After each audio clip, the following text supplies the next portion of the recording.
Assalamualaikum warahmatullahi wabarakatuh.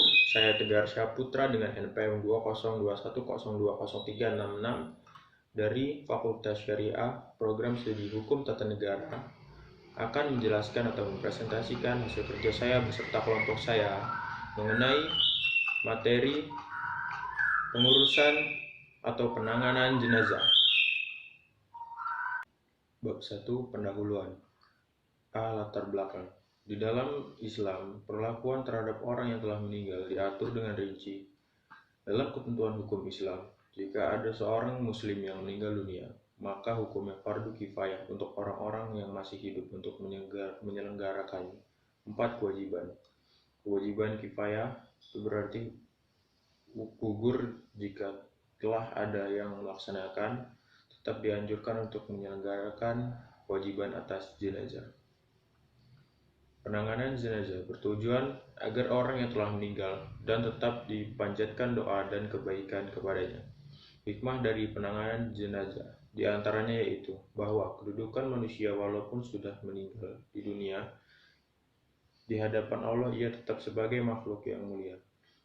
Maka oleh karena itu perlu diselenggarakan, dan bahwa menyolatkan jenazah berarti mendoakan yang terbaik untuk sang mayat, mendoakan agar dosa dan ampunan dilimpahkan kepadanya.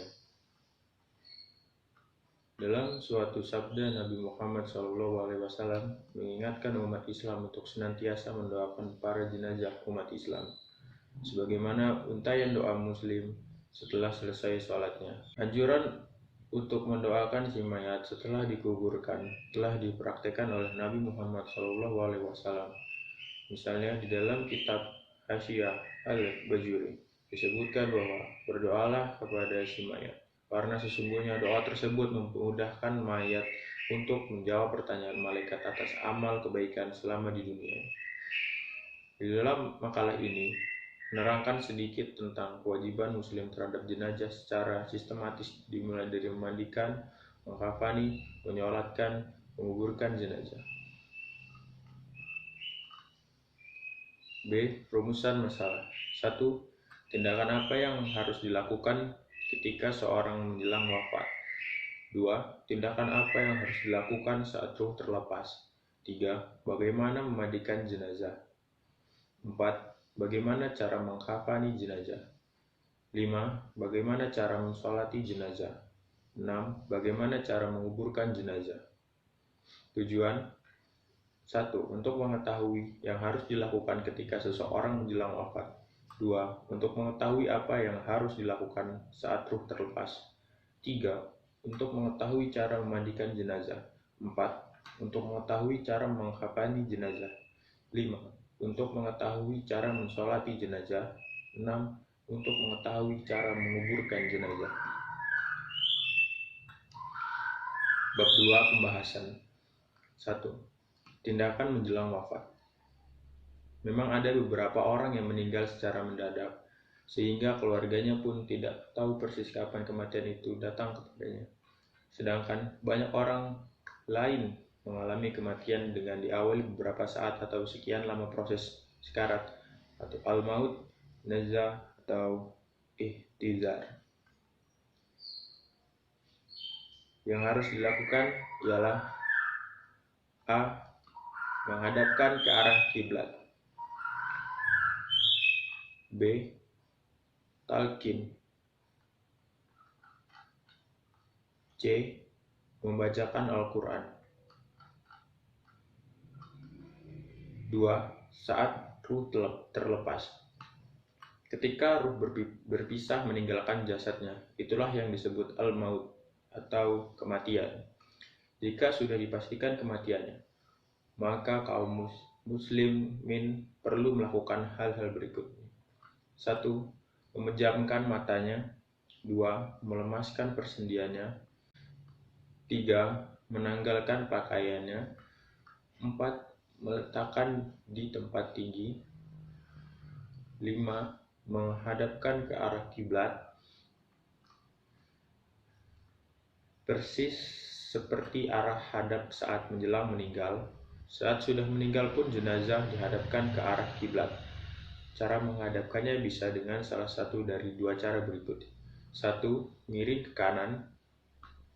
Kalau kita yang kiblatnya ke barat, maka posisi kepala berada di utara dan kaki di selatan. 2. Terlentang dengan posisi kepala lebih tinggi. Posisinya seperti orang sholat berdiri, kemudian dijatuhkan ke belakang dan terlentang. 6. Menyegerakan pengurusan jenazah. 7. Menyelesaikan tanggungan. 8. Tidak meratapi atau niyaha. 9. Menginformasikan. Jenazah tentu membutuhkan banyak doa, membutuhkan sejumlah orang yang mau mensolatinya, membutuhkan banyak kiriman pahala. Maka agar banyak yang mau berderma doa wafatnya almarhum harus diinformasikan. Keluarga almarhum juga butuh dihibur. Keluarga almarhum juga butuh dibantu. Maka agar segera banyak yang bertakziah wafatnya almarhum harus segera diinformasikan. Itulah tujuannya mengumumkan berita lelayu atau wafatnya seseorang, dan tidak boleh ada tujuan-tujuan lain yang sifatnya duniawi. Karena kalau ada tujuan-tujuan lain itu dikhawatirkan pengumuman menjadi sama seperti nahyu di masa jahiliyah, yaitu satu cara mengumumkan wafatnya almarhum dengan menonjolkan kelebihan-kelebihan, menampakkan belasungkawan berlebihan, dan tujuan lainnya. 3. Memandikan jenazah. Deskripsi sederhana tentang memandikan jenazah yang bisa dikatakan sah atau sudah terpenuhi syarat dan rukunnya adalah ketika kotoran jenazah sudah diyakini bersih, maka baru kemudian diratakan air ke seluruh tubuhnya dengan air yang suci dan mensucikan. Ketika air sudah merata ke seluruh tubuh dan jenazah sudah bersih, maka inilah yang disebut ghasalah wahidah atau basuhan pertama, yang dengannya sudah dikatakan sah. Prinsip pokoknya adalah bahwa memandikan jenazah sama persis seperti prinsip mandi janabah, di mana ketika basuhan sudah merata ke seluruh tubuh, maka itulah ghasalah wahidah yang dengannya sudah sah. Namun dalam rangka memuliakan jenazah, tentu saja kita tidak hanya melakukan sebatas itu. Ada beberapa kesunahan dan tata cara memandikan yang lebih sempurna lagi. Dan dalam prakteknya, tata cara tersebut juga bisa beragam sesuai dengan tradisi yang berkembang di tiap-tiap daerah yang berada. Dan perkembangan tersebut tentu saja dibolehkan dalam syariat selama memang tidak bertentangan dengan prinsip pokok memandikan jenazah itu sendiri. 1. Kapan menjadi wajib kifayah? Seperti yang sudah jamak ketahui oleh setiap muslim, hukum memandikan jenazah memang wajib kifayah. Tetapi tentu saja kewajiban tersebut tidak serta-merta menjadi sebuah kewajiban tanpa adanya sebab. Seperti sholat 5 waktu yang wajib itu tentunya tidak bisa wajib jika yang melaksanakannya adalah anak kecil, orang gila, atau malah non-muslim. Sholat 5 waktu baru wajib jika yang melaksanakan itu seorang muslim, berakal, baligh, dan tidak dalam kondisi berhalangan. Begitu juga dengan memandikan jenazah. Hukumnya menjadi fardu kifayah saat syarat-syarat wajib terpenuhi. Dan syarat wajib itu antara lain ialah: A. Jenazahnya muslim. B. Pernah hidup. C. Ada fisiknya. D. Bukan syahid. 2. Aturan dan proses singkat memandikan. Secara garis besar, tanpa penjelasan dalil masing-masing hukumnya, Berikut ini beberapa hal terkait pemandian jenazah, persiapan dan langkah-langkahnya. A.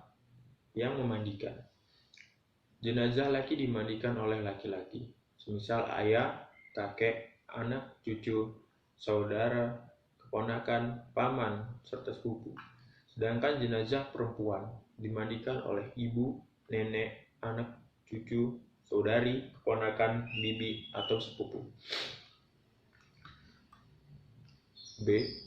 Suami istri boleh saling memandikan. C.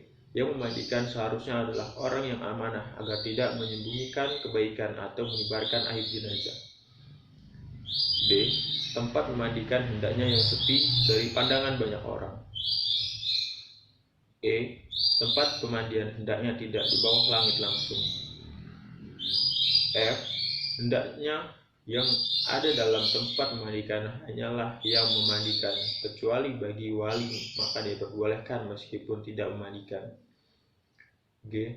Hendaknya ada marah fiha bukhur atau wewangian agar bau tidak sedap yang barangkali keluar tidak sangat tercium. H. Hendaknya ada kain penutup tubuh mayat saat dimandikan. I. Air dingin lebih baik daripada air hangat kecuali jika air hangat memang dibutuhkan. J. Tidak diperbolehkan bagi yang memandikan untuk memandang aurat mayat dan megangnya kecuali dengan lapisan kain atau sarung tangan. K.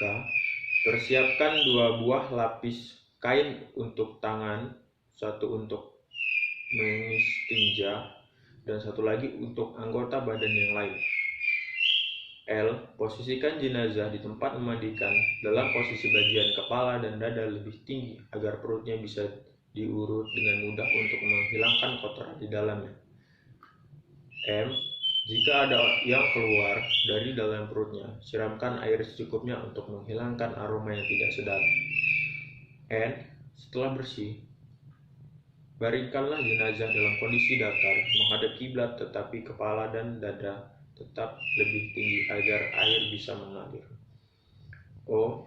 Bersihkan dubur dan kubulnya dengan salah satu kain istinja atau istinja. P. Memulai membasuh kepala terlebih dahulu, kemudian anggota badan sebelah kanan dan anggota wudhu. Q. Membasuh seluruh tubuh jenazah dengan rata dengan jumlah ganjil berapapun diperbolehkan sesuai dengan kebutuhan. Ketika sudah bersih pada basuhan genap, maka sempurnakanlah dengan 1 basuhan lagi agar ganjil. R. Waktu menyiram lubang-lubang tubuh tertentu yang berpotensi kemasukan air agar ditutup. S. Rongga-rongga tadi juga jangan lupa untuk dibersihkan. T. Basuhlah terakhir dicampur dengan kapur, barus, atau cendana. U. Setelah selesai memandikan tubuh jenazah, dikeringkan dengan handuk. 4. Mengkafani jenazah. 1. Batasan minimal. Dalam aturan pokoknya, inti dari mengkafani mayat atau jenazah adalah membungkusnya secara rapat atau kecuali untuk khusus jenazah tertentu dengan kain kafan. Tidak ada teknis khusus untuk menjadikan pakem dalam mengkafani jenazah. Bahkan kalau hanya sekedar untuk melaksanakan kewajiban kifayah ini, menutupi kain kafan pada aturannya sejak itu sudah dikatakan sah. 2. Kafan dan cara mengkafani. 1. Afdalnya jumlah kain kafan adalah 3 lapis bagi laki-laki dan 5 lapis bagi perempuan. B. Atau 2. Warna terbaik adalah putih dan diberi wangian. 3.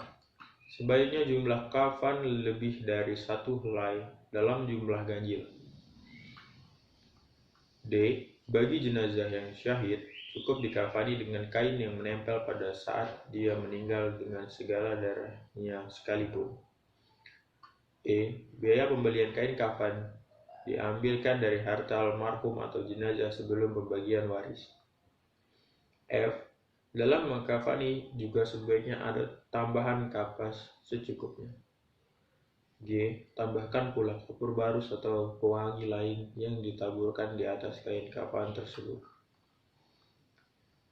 5. Mensolati jenazah.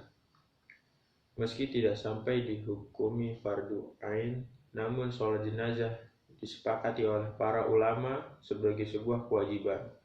Hanya saja memang jenis wajib atau fardunya adalah fardu kifayah. Pada saat sudah ada yang melaksanakannya, maka gugurlah kewajiban tersebut bagi yang lain. Jika sudah dinyatakan gugur, hukumnya berubah menjadi sunnah atau orang yang belum melaksanakannya. Barangkali bila dibandingkan dengan prosesi yang lain, sholat jenazah adalah prosesi yang paling banyak melibatkan peserta atau jamaah. Bahkan sangat dianjurkan untuk diikuti oleh sebanyak-banyak jamaah. Seberapapun banyak jamaah, diusahakan agar bersihnya minimal dijadikan menjadi 3 saf. Karena sholat jenazah adalah prosesi yang paling sering diikuti dan disaksikan oleh banyak orang. 1. Tata cara. Imam berada di depan kepala jenazah laki-laki dan di tengah jenazah wanita. 2. Boleh sholat jenazah sendirian. Perempuan boleh ikut menjadi peserta sholat jenazah. Boleh mengulangi sholat jenazah bila telat. Boleh melakukan sholat jenazah di atas kuburnya. Boleh melakukan sholat jenazah meski jenazahnya berada di tempat yang jauh atau sholat gaib. 6.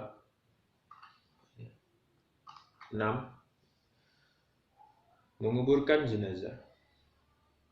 Prosesi terakhir yang merupakan kewajiban kifayah dalam pengurusan atau pemulasaran jenazah adalah penguburan. Kapanpun prosesi ini dilakukan, hukumnya boleh saja. Hanya saja syariat mengecualikan beberapa waktu yang terlarang untuk melakukan penguburan jenazah, yaitu pada saat matahari terbit, matahari terbenam, dan matahari tepat berada di atas kita. Sebagaimana prosesi sebelumnya, dalam pembahasan proses penguburan tulisan ini saya hanya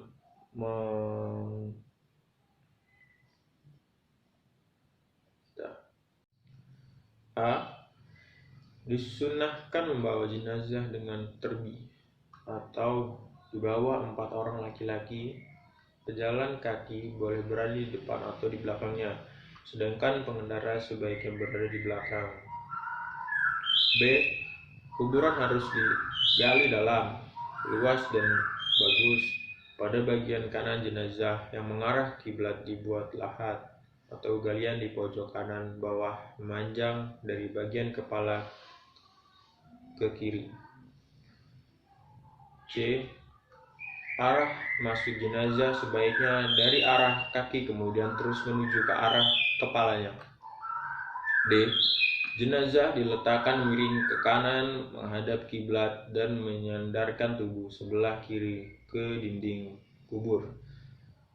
Dianjurkan untuk menaruh tanah di bawah pipi jenazah sebelah kanan. Melepas simpul tali pengikat kain kafan. Khusus jenazah perempuan, ada anjuran untuk membentangkan kain di atas kubur pada saat proses penguburan. Para hadirin baru disunahkan duduk saat jenazah sudah selesai ditimbun. Demikian penjelasan dari saya mengenai materi penanganan jenazah. Apabila ada salah kata, saya mohon maaf. Pada Allah saya mohon ampun. Wabillahi taufiq wal hidayah. Wassalamualaikum warahmatullahi wabarakatuh.